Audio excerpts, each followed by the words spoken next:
So actually, when Thresha asked me to feature one of the Warwick MBA student webinars, I got super excited as I was an MBA student myself just over 2 years ago. My name is Anna Tacconi. I am Italian, Brussels-based, ex-ESADE MBA, and I work now at J&J as a mood disorder product manager for Europe, Middle East and Africa, and I am a triple jumper as well. So namely, after the MBA, I changed industry, function, and location. And today I would like to share with you my story. I like this definition from Poets and Quants that talks about triple jump as the ultimate act of reinvention. And I feel that it's true that basically instead of using the MBA to make one or perhaps two career moves, such as, for instance, having a promotion or moving from a small firm to a multinational, triple jumpers, they do it basically all at once. They change country, function, and industry in a highly compressed time, as they do it very quickly. I started my career in finance, and I worked in different roles in controlling and planning and analysis. And my last employer before the MBA was Volvo. And after a few years in the company in different roles, I was happy with my job, but I felt that I lacked something. I needed to have a change, but I didn't know what I wanted to change for. So I just decided to start an MBA, take some time to explore different options. And during the MBA, I also had the chance to do an internship at Eli Lilly in Italy. And I went on an exchange at Kellogg in Chicago, in US. And ultimately, I landed at Janssen. This is the pharmaceutical branch of J&J, where I am now, and I work, as mentioned, as product manager for EMEA for mood disorders. But I didn't know what I wanted to do at the beginning of my MBA, and so I took some time to explore, and I started to look for internship, and I moved to Florence in the summer, and it felt really that the universe opened to me, and I discovered the pharma world thanks to this experience, and I really love it. When I came back to the MBA after this experience, I started to attend a lot of corporate visits, presentations. I decided to go to Kellogg and exchange, as this is a very good school for healthcare. And I really did my homework, I would say. I started to meet a lot of people, to take their cards and write to them or even phone them and I was super vocal about what my interest would be and what my ambition would be. I was seeing all my US colleagues getting jobs there, and I was applying, networking, joining all the events, lunch and learns you could ever imagine, but I was getting very few sporadic answers. But by the end of January, beginning of February, I started to have literally one interview per day. So it got pretty intense, I have to say, but I was very happy, as that was the proof that hard work really, really did pay off after all. And this was a good time because I could also practice a lot about this during these interviews, and I could build an authentic and compelling story about why I wanted to make this move from finance and construction into healthcare, and why I would be the best candidate for the job, even though on paper I didn't necessarily have the best skills. And in the end, I have to say that a few of these interviews, well, most of them were successful. And before MBA graduation, I eventually ended up with 5 offers. And I listened to them in a way as they were right, because they told me I didn't have the skills that I needed on paper, but I didn't let them bring me down, as I strongly believe that if there is a will, there is a way. And ultimately, out of the different companies, I decided to join J&J. J&J is a big healthcare company, and it's divided into 3 sectors. We have consumer health products, and this is a company that has different brands underneath. It's a kind of an umbrella for brands such as Petit Marseillais, Listerine, Nicorette, Rock, and many others.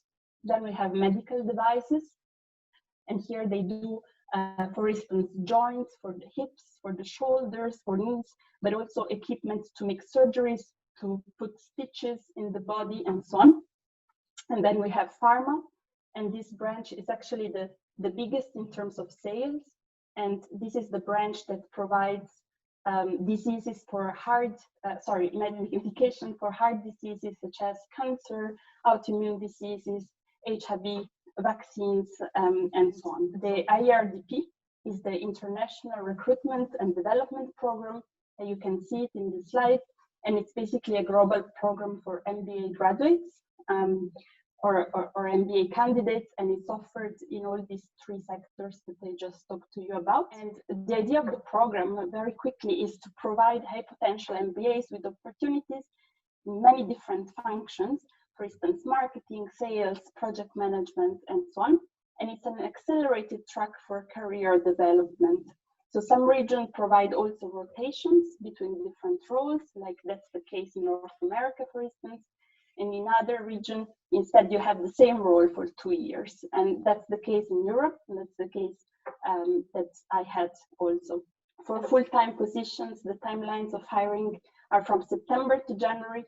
And for internship, these are approximately from January to May. And I moved from Spain, where I was doing my MBA, to Belgium. And my role was a little bit that of an internal consultant, if you like. So I basically acted as the right arm of senior leaders, and I partnered with them in transforming their vision that they had into really strategic, concrete projects. And then I worked with the project teams in different countries to implement these initiatives and make them integrated into the strategy. So that's why I travel a lot, as you can see here from the slides, of product manager for mood disorders in Europe, Middle East, and Africa. But basically what I do in a nutshell is that I'm defining and I'm rolling out the strategy for launching a new product for patients that have what we call MDD, and this is major depressive disorders throughout the region of Europe, Middle East, and Africa, that is EMEA. At the beginning of the presentation, we talked about the ultimate act of reinvention that the triple jump, or actually any career change, is. And it's true that to reinvent yourself, it's difficult. And I will never pretend it's not. You saw all my failures, all my bad interviews, but it's definitely far from being impossible. And these are three things that I would really like you to remember if you feel that they apply to you. And I think they are important when you change role, and not necessarily think of a triple jump, but really any change in your career. So the first thing is that you will always have people who will not encourage you. And in the case of triple jump, even business schools do not really encourage it, because it's risky for a business school to have triple jumpers, as they may not necessarily make it. And so a business school ultimately wants you to have a job. And so that's why some career advisor may encourage you to take less risky and more standard career, and not to encourage your creativity or willingness to change. So my advice to you is to listen to them, but don't let them discourage you, and instead work on filling your gaps and especially leverage your strengths. And that's the most important thing. The second item is that in the long term, networking will be key. And I mentioned that I met a lot of people, and while I was doing this, I thought it was leading me nowhere.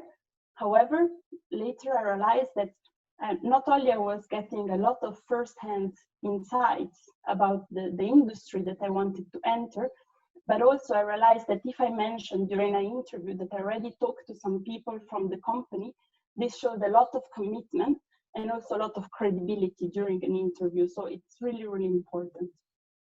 And the last part is that I would really encourage you to build your authentic and compelling story about why you want to move so badly into a new industry, a new role, whatever that is, and why also you're the best candidate, even if on paper you may not have all the skills. For those of us working full-time whilst doing the MBA and thus can't do an internship, other ideas for how we might explore new realms? And indeed, I saw that my internship really helped me get my job. On the other hand, it wasn't like fully necessary, I would say. For me, the most important thing, again, is really meeting people, as many as you want, and really be vocal about what you want, because you never know. They may call you back when an opportunity arises. They may give you some tips or some advice. And also, I think something that it could be worth exploring is to go to events, corporate presentations, to do, for instance, case competitions, case studies. I did the healthcare case study, and that was helpful to meet people and to tell them about what I wanted to do.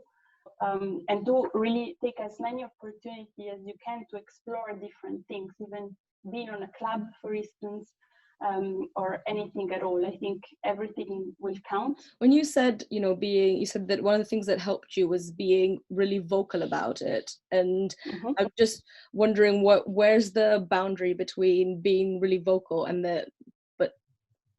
being maybe not aggressive is the right word, but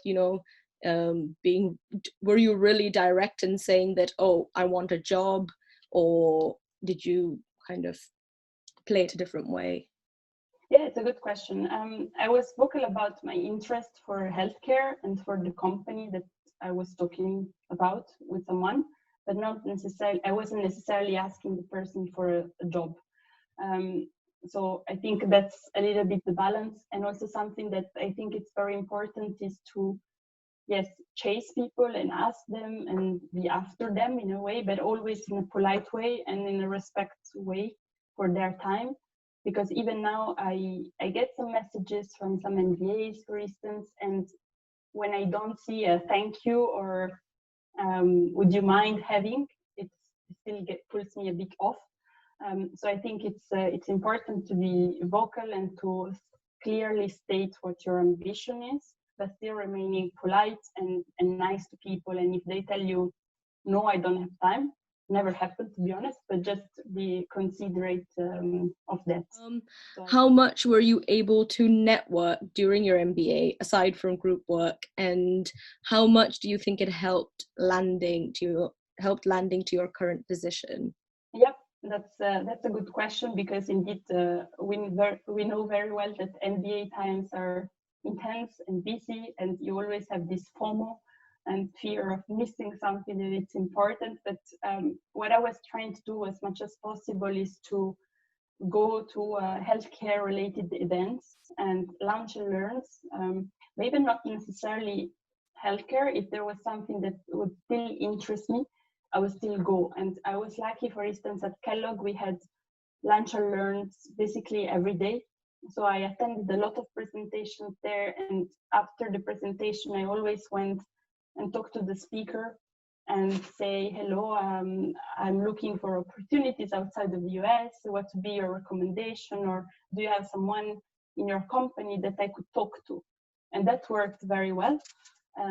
So I network a lot outside my MBA peers, let's say.